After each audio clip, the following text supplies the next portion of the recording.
9:47 p.m. The hospital's evening shift was winding down when 5 armed men entered through the emergency room doors. 9:52 p.m. They'd taken the entire pediatric ward hostage, along with 37 patients and staff. 9:58 p.m. Local police surrounded the building, but the terrorists had strategic positions and automatic weapons. 10:15 p.m. The FBI arrived, but their tactical teams couldn't risk a direct assault with children in the line of fire. For 6 hours, negotiators tried everything while the gunmen made increasingly violent threats. Then, at 3:23 a.m., something impossible happened. The terrorists began disappearing one by one, silently, methodically, taken down by an enemy they never saw coming. Someone who knew every hallway, every maintenance tunnel, every blind spot in the building, someone they'd dismissed as harmless. Welcome to Warriors, where we honor the stories of invisible heroes. Before diving into this life-saving night operations story, tell us in the comments which city around the world you're watching from. And if you believe stories like this need to be told, subscribe and help us honor the silent guardians. For 3 years, everyone at Metropolitan Hospital walked past Jake Morrison like he was furniture, the man in worn coveralls, pushing his mop bucket, emptying trash bins, cleaning up after people who never bothered to learn his name. Doctors called him the cleaner. Nurses barely acknowledged his existence. Security guards saw him as part of the background noise. Jake preferred this treatment. Invisibility was his protection. His hands were calloused from years of military training. His eyes were tired, but always alert, scanning the environment with an old habit that never left. His shoulders were slightly hunched forward, as if carrying life's burden. But this appearance was deceiving. Jake Morrison was actually Staff Sergeant Jake Morrison from the 12th Special Forces Group.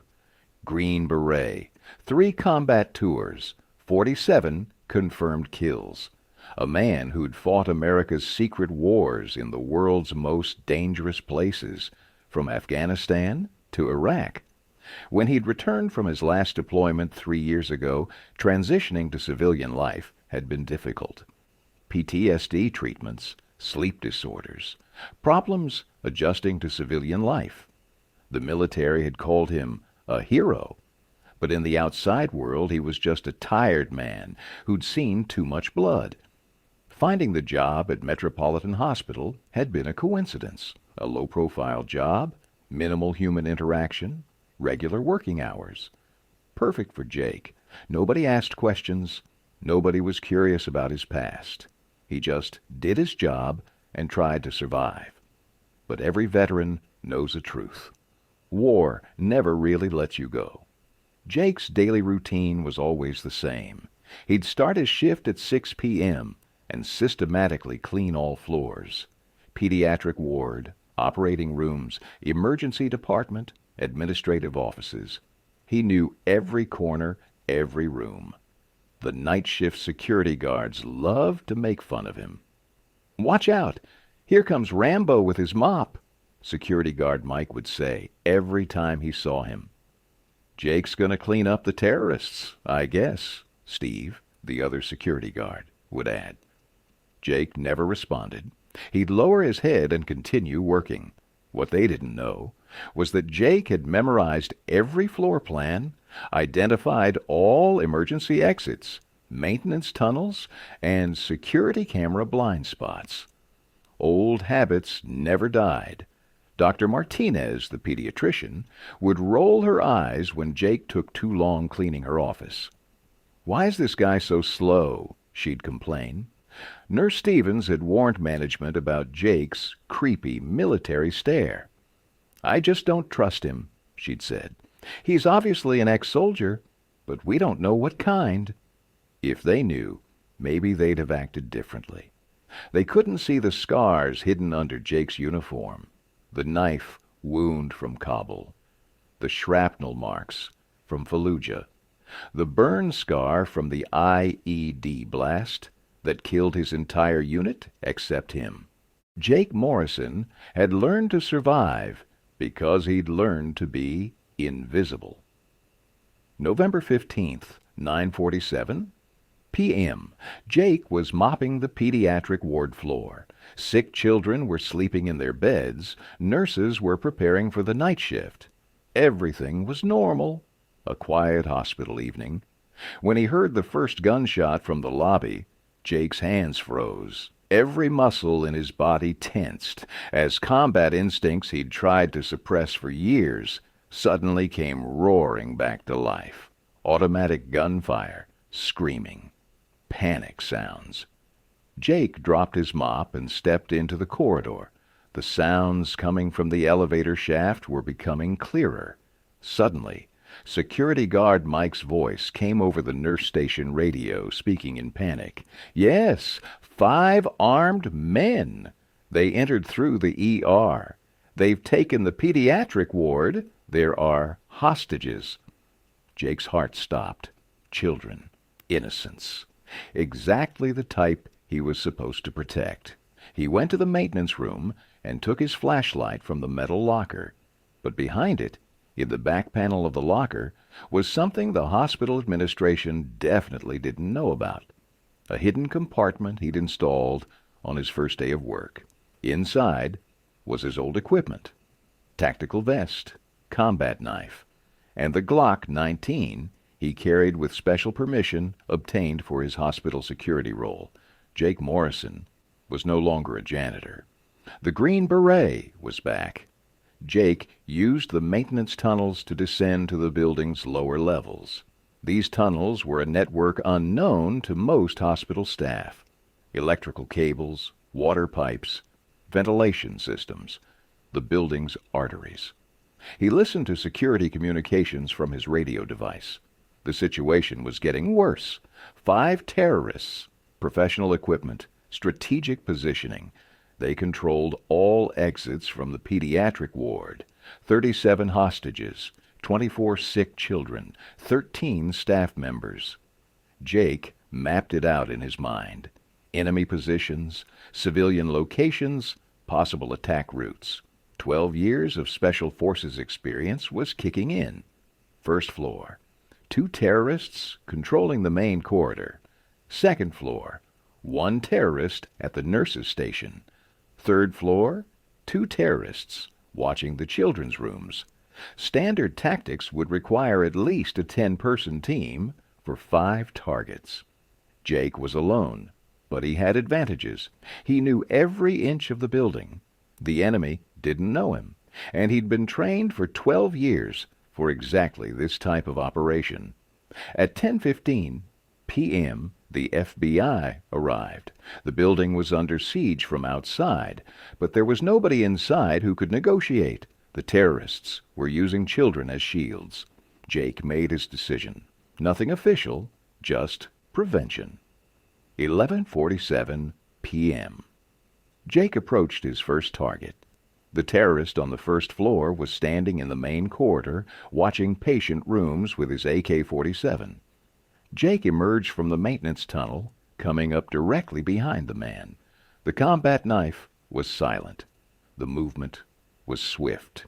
The terrorist couldn't understand what happened before he fell. 1 down. 4 remaining.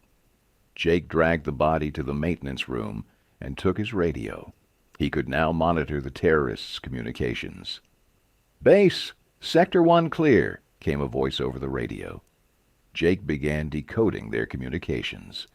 Professional group, military trained, but no local building knowledge. 12:23 a.m., second target. He climbed to the second floor through the ventilation system.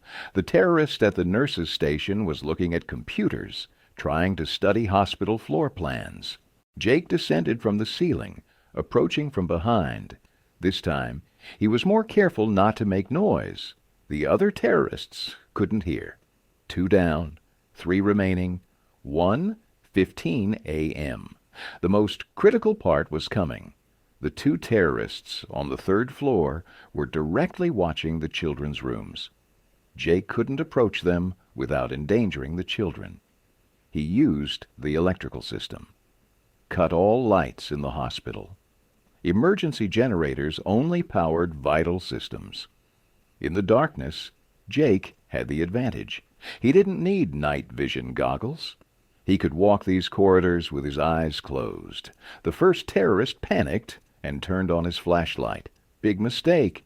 He gave Jake a target. Silent attack. When the second terrorist realized his partner had fallen, it was too late. 4 down, 1 remaining, 2:45 a.m. The last terrorist was the group leader. He'd barricaded himself in the nurse's station using 2 children as shields. Jake spoke to him through the radio. FBI negotiator. Withdraw. We guarantee safe exit. Who are you?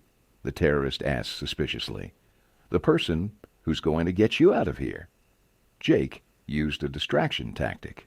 He triggered the fire alarm at the other end of the corridor. While the terrorist turned to look, Jake slid to the side. He took combat position. Distance 12 meters. 2 children, 1 target. Perfect shot required. Jake held his breath, waited for the gap between heartbeats. Finger on trigger. Single shot. Head target. Instant neutralization. The children were safe. 3:23 a.m. When FBI teams entered, all 5 terrorists were dead. No hostages were harmed. Jake collected his equipment and returned it to his hidden compartment. Off came the tactical vest. On went the cleaning uniform. He picked up his mop and returned to cleaning the pediatric ward. FBI agents were trying to understand what had happened.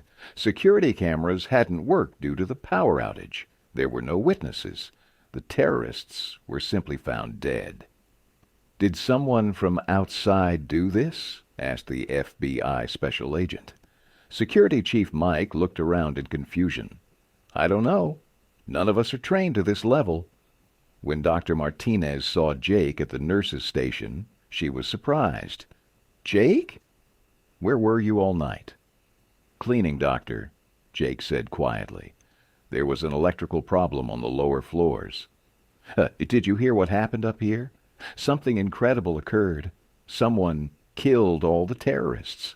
Jake shrugged. I was cleaning. Didn't hear anything. The next morning, Jake continued his normal work routine. He mopped corridors, emptied trash, continued avoiding eye contact with everyone. Security guard Mike approached. Hey, Jake, any idea who last night's hero was? Don't know, said Jake, continuing to push his mop. I think it was someone from Special Forces. Professional work? Weren't you a soldier? Jake stopped and looked at Mike. I'm just a janitor. Mike laughed. Yeah, right. Rambo the janitor. Jake continued walking. He returned to invisibility. But that night he'd saved 37 lives, and nobody needed to know, because the best protectors are the ones never noticed by the people they protect. This story was brought to you by Warriors. Our question for you. Have you ever discovered someone you knew had secret skills only later? Share in the comments what that person meant to you. If you believe stories like this need to be told, subscribe. We believe the most important heroes are usually the unrecognized ones.